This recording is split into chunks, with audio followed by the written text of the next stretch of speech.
Pode né? ficar só o azeite. No pão ali, ó. Excelente troca. Não é? Delícia demais.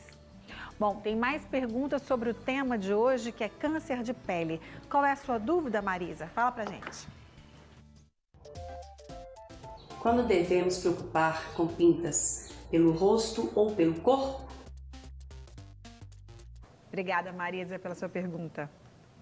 Devemos nos preocupar com manchas pelo Com corpo? pintas, pelo rosto e pelo corpo.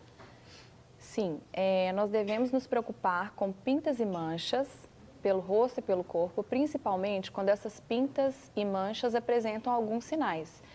Esses sinais são expostos normalmente nas campanhas que fazem prevenção contra o câncer de pele. E agora a gente vai falar sobre o ABCD, que são esses sinais de uma pinta ou uma mancha que devem ser observados por uma suspeição de um câncer de pele. A é de assimetria. O que é isso? Um lado da pinta não combina certinho com o outro. Então, se eu fechar aquela pinta no meio, ela não fecha certinho, ela é assimétrica de um lado para o outro. B, de bordas. As bordas da lesão, elas têm que ser regulares e não irregulares. C, de cores. Uma pinta não deve ter mais do que 3 cores. É comum que uma pinta benigna tenha 2, principalmente quando é mais escura no centro e um pouco mais clara para a periferia. D, de diâmetro. Então, uma lesão benigna, a gente preconiza que ela seja menor do que 6 milímetros. Para facilitar, 6 milímetros é a medida exata daquela borracha que tem no lápis. Ah, muito bom. ABCD. ABCD. ABCD, a gente vai decorar aí as letras. Bom, vou fazer uma pergunta que chegou, né, da Janice, que chegou no comecinho, eu falei que ia fazer a pergunta da Janice. Olá, Márcia Paz, parabéns pelo programa, a rede é uma bênção na minha vida. Eu gostaria de fazer uma pergunta para o Dr. Célio. Eu tenho 2 milhões no canto do olho por volta de 1 ano. Isso pode causar o câncer de melanoma? Beijo, Janice, obrigada pela sua pergunta, querida. Nem sempre. Nesse caso, o que deve fazer é um acompanhamento periódico e a dermatologista vai olhar se está havendo alguma alteração. E não pode brincar, é uma área muito sensível e tem que ser muito cuidadosamente observada ao longo do tempo. Ok.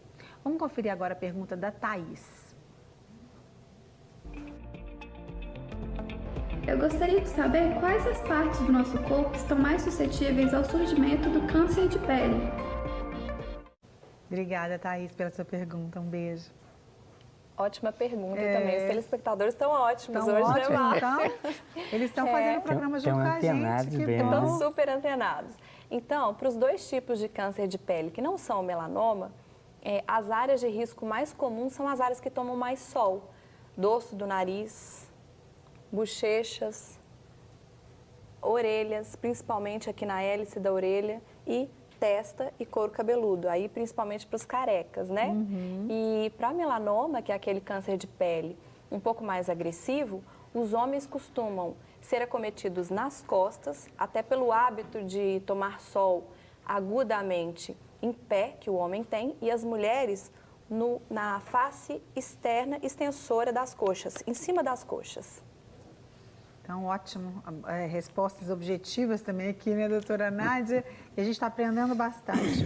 Vamos para mais uma pergunta aqui do WhatsApp. Olá, meu nome é Anete. Gostaria de saber por que a auréola dos meus seios estão sumindo a cor, desbotando. Eu sou de Macapá. Um beijo para você, Anete. Beijo para vocês aí de Macapá. Anete, tanto as pintas quanto o pigmento do nosso corpo, de forma geral, ele tende a diminuir com a idade. Não estou falando das manchas, porque é justamente o contrário. As manchas do dorso das mãos, colo e rosto tendem a aumentar à medida que os anos vão passando. Mas as pintas propriamente ditas e a pigmentação da pele, ela tende a diminuir com a idade. Então, provavelmente é por isso. Ok. Bom, pergunta da Natália e do Samuel de Belo Horizonte. Se é verdade que a iluminação artificial também é um dos fatores que contribui para o risco de câncer de pele, como eu falei na cozinha, luzes de estúdio, de computador, de tablets, de celulares, não é? Todas essas luzes, elas também podem contribuir? Essa eu vou deixar para o doutor Célio responder, que ele é especialista em radiação. Ei, doutor Célio, tá bom abraço. Dependendo do tipo de radiação e a intensidade, com o tempo pode desenvolver. Por exemplo, o profissional que trabalha com raio-x para diagnóstico, aliás, de um modo geral, radiação, a pessoa tem que se proteger. No caso, um avental de chumbo com luvas, são as áreas que a pessoa é mais exposta à irradiação. Mas no trabalho de escritório, mesmo computador, aí já é muito pouco, muito pouco.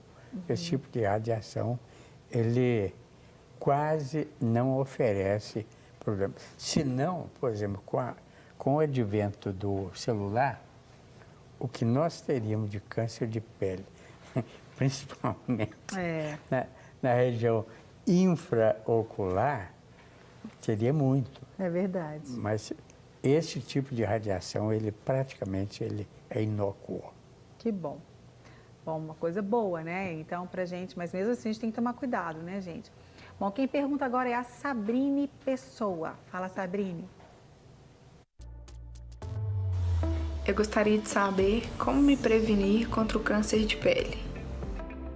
Mas você viu que além dos telespectadores terem ótimas perguntas, são todos lindos. São lindos. Se for uma agência de modelo aí, arrumar todos os homens e as mulheres participando aqui do programa, muito obrigada, Sabrine. Você está fazendo seleção? Eu não, acho que a produção fez uma seleção natural. Olha lá, a Thalita lá atrás, mandando beijo. É, né? Só gente bonita, todos são lindos, né? Claro. Sabrine, quando a gente fala de prevenção, a gente tem que ter em mente quais são os fatores de risco. E o principal fator de risco para o câncer de pele é a radiação ultravioleta. Então, assim, existem outros fatores de risco, como o fototipo, como a gente já falou, ou a questão genética, a imunossupressão.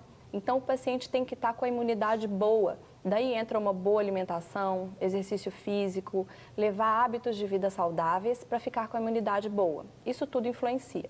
Só que o principal fator de risco, sendo a radiação ultravioleta, a gente tem que falar em fotoproteção. Daí vem a fotoproteção dos protetores solares e a fotoproteção física, que, como o Dr. Célio já falou, o uso de chapéus, blusas, luvas, ficar sempre embaixo da barraca, procurar andar do lado da rua que está com sombra. Isso às vezes a gente nem pensa, né, Márcia? É verdade, é verdade. São e coisas importante. Importantes, coisas simples, né, doutora Nádia, que dá para fazer. Hoje em dia existem muitas roupas com o filtro solar, digamos assim, né? Com essa proteção dos raios. Então, são camisetas até de manga comprida que você vai para a piscina, que você usa para nadar mesmo, e principalmente as crianças também já têm essas roupas que são confortáveis e que a gente pode ter, e hoje em dia elas não estão, antes elas eram muito caras, né, chapéus, hoje em dia elas já estão bem mais acessíveis e é um investimento de uma coisa que vai durar muito tempo, mas que faz toda a diferença também, né? Toda mas a diferença. mesmo com as roupas, tem que passar o protetor debaixo da roupa, doutora Nádia? Se a pessoa for ficar com a roupa especial de proteção ultravioleta, embaixo daquela roupa não é necessário passar o creme. Só que as pessoas às vezes confundem a roupa de proteção ultravioleta com uma camisa comum. Já foi feita pesquisa, por exemplo, de camisa de malha branca, que antigamente todo mundo usava para proteger. A camisa de malha branca, ela deixa passar mais do que 50% da radiação ultravioleta quando está seca e quando está molhada, 95% da radiação. Não, então não é nada. Então a roupa tem que ser especial, Própria. é própria, é uma roupa específica que protege contra a radiação ultravioleta. Se estiver com a roupa, embaixo da roupa não precisa, mas muitas vezes as mãos ficam de fora, o rosto fica de fora, daí vem óculos escuros, chapéu, barraquinha, entendeu? E tudo que a gente puder fazer para evitar. E também não esquecer de tomar o sol bom, né? Porque aí a vitamina D já está ficando com problema de vitamina D. Tem outro solzinho bom. Para falar em prevenção, a Tainara faz uma pergunta sobre filtro solar. Vamos lá. Eu nunca me lembro de passar o protetor solar e eu gostaria de saber qual a forma correta de passar o protetor. Tá vendo? Mais uma linda. Obrigada, Tainara. Existe forma correta, protetor ideal, o número, né, de exposição ao sol, aquele número que tem 30, 60, 80, isso também faz diferença, doutora Nádia? Faz toda a diferença. E para proteção solar, a gente tem que dividir em duas situações. A primeira situação é a do dia a dia, quando o paciente ele sai de casa, vai para o trabalho, muitas vezes de carro, entra para o trabalho, não vai tomar sol. Esse paciente que não toma sol no dia a dia, o ideal seria que ele usasse apenas uma colher de chá de protetor solar, colocando na mão, fica mais ou menos assim o tamanho de protetor solar que ele deve usar, para rosto, pescoço e colo. Então, no dia a dia, se estiver indo para o trabalho e não for um trabalhador que trabalha no sol, ele vai passar rosto, pescoço e colo só para proteção de fotoenvelhecimento do dia a dia. Aí vem as situações de exposição solar aguda, que são piscina, praia, clube, atividades de lazer, aí já é diferente. Nessas situações em que ele vai tomar a exposição solar aguda, que é muito prejudicial para o câncer de pele, aí vale todas aquelas dicas que a gente comentou. Protetor solar, chapéu, óculos, roupa e tudo mais. E aí, nos protetores solares, a gente tem que observar alguns fatores, assim. Antigamente, o protetor solar, ele vinha, Márcia, com uma informação aqui no rótulo, UVB, que é o FPS, a proteção contra a radiação ultravioleta B. Hoje em dia, os protetores mais modernos, eles têm o UVB mais o UVA. E aí, o FPS, por exemplo, esse FPS 60, ele fala da proteção contra a radiação ultravioleta B e o PPD contra o ultravioleta A. Quando a gente vai se expor em praia, piscina, a gente tem que prestar atenção também na resistência à água, porque às vezes a pessoa passa um protetor de alta proteção, entra na água, sai e esquece de repassar. É verdade. Então, isso tem que ser observado também. Protetores solares que têm uma alta duração, eles têm um FPS acima de 50. Ah, ótimo. E as crianças têm o protetor, as crianças podem usar protetor normal de adulto ou os protetores infantis, eles são realmente recomendados para as crianças? Eles são realmente recomendados para as crianças. Os pediatras, eles recomendam o uso acima de 6 meses de idade. E o que é diferente no protetor da criança?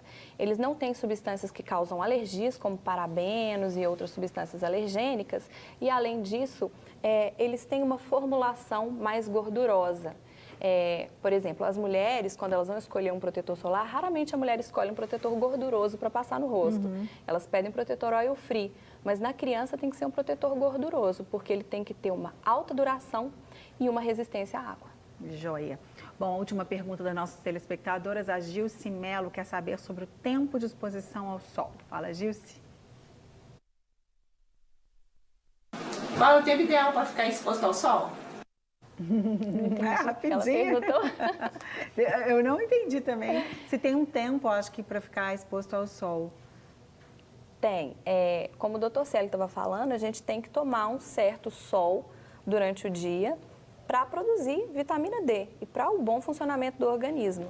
Então, a gente mede mais ou menos 2 palmas de pele no sol, seriam suficientes por 10 minutos, num horário de 10 horas da manhã, para produzir a vitamina D necessária. Então, 10 minutinhos de exposição, por exemplo, do joelho para baixo, não precisa ser no colo e no rosto, né, Márcia? Para não ter mancha, para não ficar fotoenvelhecido, mas às vezes nas costas, nas pernas, 10 minutinhos às 10 horas da manhã, numa área que corresponde a 2 palmas das mãos. Ok. Gente, olha, a Sônia disse que eu estou linda, obrigada, Sônia, e fez uma pergunta que já foi respondida, infelizmente ela não dá mais tempo, sobre a questão de tem pessoas que têm mais predisposição a ter o câncer de pele, pintas vermelhas no corpo que parecem verrugas, que parecem verrugas é câncer, não quer dizer que é câncer, é claro, né? Tem que ir ao médico avaliar. A gente, infelizmente, não tem mais tempo. E eu quero mandar um beijo, porque ela falou assim, você vai ter que mandar um beijo para mim, minha amiga Susan Dutra, que está assistindo a gente, que me indicou a doutora Nádia, que é paciente da doutora Nádia, cliente dela, viu, doutora Nádia? Manda um beijo para Susan. Um beijo para você. Um beijo, linda. Sábado nós estaremos juntas, até bom que eu me lembro agora de convidar você. eu e Susan Dutra, lá na Igreja Batista da Lagoinha, na Barroca. A partir das 2h30 da tarde, eu vou dar a palavra e a Susan depois vai dar dicas de moda, essas dicas que a mulher ama. Então, você pode estar lá com a gente na Lagoinha Barroca. Depois você entra lá no meu Instagram que tem o endereço. Pode seguir o Sempre Feliz, no Sempre Feliz TV e Márcia Rezende no Instagram, no Facebook, nas redes sociais, que você fica por dentro aí das receitas e de tudo que rola no programa. Será que em 1 minutinho ou 2 no máximo, o doutor Célio pode falar de tratamento, que a gente ainda não falou e o nosso tempo, infelizmente, acabou? Em termos de tratamento, o primeiro e básico é o cirúrgico. Aliás, a cirurgia inicialmente é importantíssima para mostrar a natureza do tumor. Então, faz-se a biópsia e, em função, principalmente, da área da lesão e o tamanho da lesão, a cirurgia é o tratamento de escolha. Agora, muito importante é no resultado anatopatológico dessa biópsia, primeiro, se a biópsia não retirou a lesão toda, mas se é uma lesão inicialmente pequena e a biópsia ela é o que a gente chama de ablativa, ou seja, retirou toda a lesão, já está tratada. Vai ser só acompanhada. Mas aí mesmo assim, o patologista vai dizer se nas margens da lesão tem sinal de infiltração fora daquela área. Se tiver, então aí o ideal, e principalmente em função da localização, principalmente da face, o tratamento deveria ser a radioterapia em função das sequelas, porque uma lesão maior reoperada, ela pode trazer cicatrizes que são desagradáveis em qualquer lugar do corpo, mas principalmente na face. E a radioterapia, ela completa, vamos dizer assim, o resultado da cirurgia. Ok. No caso dos melanomas, o tratamento é basicamente medicamentoso. Ok, gente, que pena, né? A gente queria explorar mais aqui os meus convidados de hoje. Doutora Nádia, dermatologista, muito obrigada. Doutor Célio Galante. É sempre obrigada, um galante, né? Sempre um galã, um gentleman. Muito obrigada por terem vindo. A gente vai provar o pão ali, juntos, né? Vamos provar o pão. Convidar vocês para provar o pão. E enquanto isso, eu